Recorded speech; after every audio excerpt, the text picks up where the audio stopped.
Well, good evening. Now at 6, it is a first alert weather day. South Central, heavy snow, winds, a wintry mix as we head into the weekend. An avalanche along Haynes Highway near Clickone has been reported, as well as Tane Road and Juneau closing amid avalanche hazards.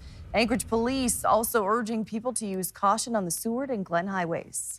All right, this was the scene right here. You're looking at it not too long ago on the Glen Highway, showing backups all the way to Merrill Field. Since midnight, Anchorage Police have reported 46 crashes without injury, 20 others with injury, also 23 vehicles in distress. Right now, we want to get right over to Chief Meteorologist Melissa Fry for the latest on this storm.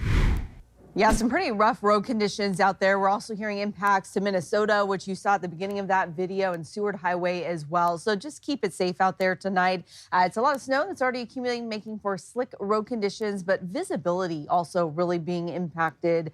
This is the view right now from Midtown Anchorage, and with that snow falling, again, it just reduces how far you can see into the distance. Temperatures right now at 28 degrees, and we are beginning to see those winds increasing, which will continue for the next several hours. You should be prepared for gusts between 20 and 40 miles per hour in town.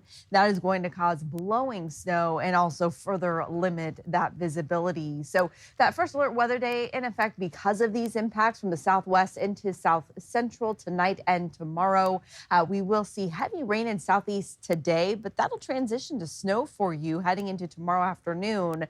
We also have snow continuing into the interior tonight and tomorrow, and then wind ramping up in southeast. This one storm really packing a punch, bringing those impacts from the southwest corner of the state through south central to the interior and beginning to ramp up in southeast. The center of the storm right now at about Prince William Sound is on the back edge of that, though, that we're seeing the wind increasing and the snow increasing in Anchorage. And those winter weather advisories and warnings widespread across the state, and high wind warnings now in effect for much of southeast, where wind gusts will climb between 50 and 60 miles per hour tomorrow. As for that heavier snow in Anchorage and the valley, it will taper off early tomorrow morning, and then we'll see just chances for light snow showers into the afternoon. That's also true for Fairbanks, but in southeast, again, seeing that transition from rain back to snow in the second half of the day tomorrow. And I'll have a closer look at those details here in a few minutes. All right, Melissa, thanks for tracking all of that. Lots to pay attention to out there. But now let's get to an update out of the Denali Borough. More families are able to leave their homes after weeks of heavy snowfall. There's more roads that were able to be plowed up there. And numerous families essentially trapped by snow for about a month, with paths to the main roads virtually impossible to navigate. Through the weeks, we're told that neighbors have been helping each other dig with the use of equipment like tractors. Now that more residents are able to travel, they say they're grateful for simple things. It's a little, not shocking, but it's like, oh, I'm not used to this. I'm not used to being able to go to town and go with my mom and everybody to go get shopping done. Many people like Heather McGroarty are out getting the essentials like gas and food. Denali Borough Mayor Chris Knoll urges people to call the nonprofit Neighbor to Neighbor if you need help with supplies. And developing tonight, a Wasilla man linked to the 2023 homicide case of an Anchorage teen has been arrested by Alaska State Troopers, their SWAT team. 22-year-old Ian Miller was apprehended while he was driving on Nick Goose Bay Road on an active warrant. He was taken to the Matsu pretrial facility. State troopers say Miller was indicted yesterday on second-degree murder, manslaughter, and tampering with evidence charges in the death of Atea Banks. Banks was initially reported missing in November 2023. Her remains were found in September of last year near Moose Meadows Road in Wasilla. We'll continue to follow this story on air and on our website. Well, Anchorage police are investigating a death in the 9500 block of Brayton Drive. Officers say they responded to the scene just before 2 o'clock Thursday afternoon. That's where they found a woman in a vehicle who had been shot in her upper body. She did die at the scene.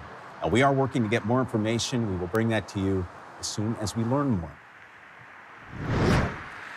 Well, fighting across the Middle East did continue today. President Donald Trump calling for unconditional surrender by Iran. Augusta, you spoke one-on-one with our senior senator here, Alaska's Lisa Murkowski. A little update on the conflict. Yeah, John, we had an interesting conversation. We sat down today to talk shortly after the president made those comments. And although Senator Murkowski voted with the GOP majority in the Senate earlier this week to strike down a war powers resolution that would have withheld U.S. troops from further hostilities in Iran, she does continue to call for Congress Congress to engage with the White House to define the scope of what many are referring to as a war. Senator Murkowski expressed support last Saturday for those initial strikes that were said to be intended to degrade Iran's nuclear and ballistic missile capabilities. Now she's saying in response to growing escalations and signals that this conflict will not be ending soon, she wants clarity from the Trump administration on what to expect and for Congress to engage on spending and oversight. We have the power of that purse. So we've been told to expect a supplemental request to fund our military. It should be up to Congress towards the end of the month, I'm told.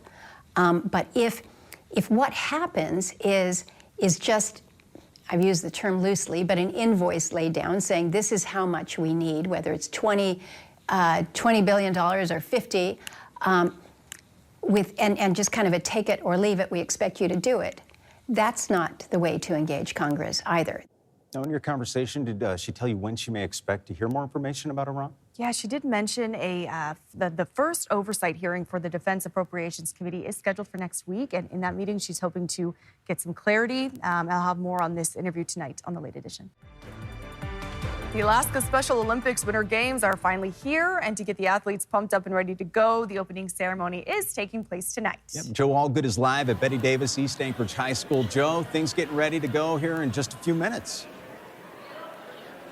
I'm here at East High School where the Special Olympics Winter Games opening ceremony is about to get underway, and I'm joined by President and CEO of Special Olympics Alaska, Sarah Artz.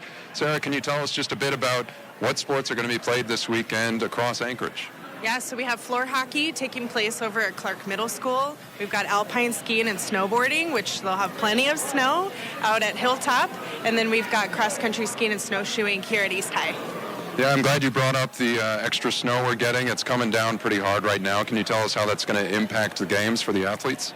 The athletes are so excited. They've been doing their snow dances. We had to cancel cross-country ski and snowshoe last year, so they are pumped. And we just can't wait to get started. Yeah, it's completely different from last year where there was almost none this time of year. And then I always like to ask I know it's hard to choose, but if you had to pick, do you have any favorite games or events that are going to be going on this weekend? You know, it is so hard to pick a favorite because I just love watching our athletes compete. So I'm going to be going to everything.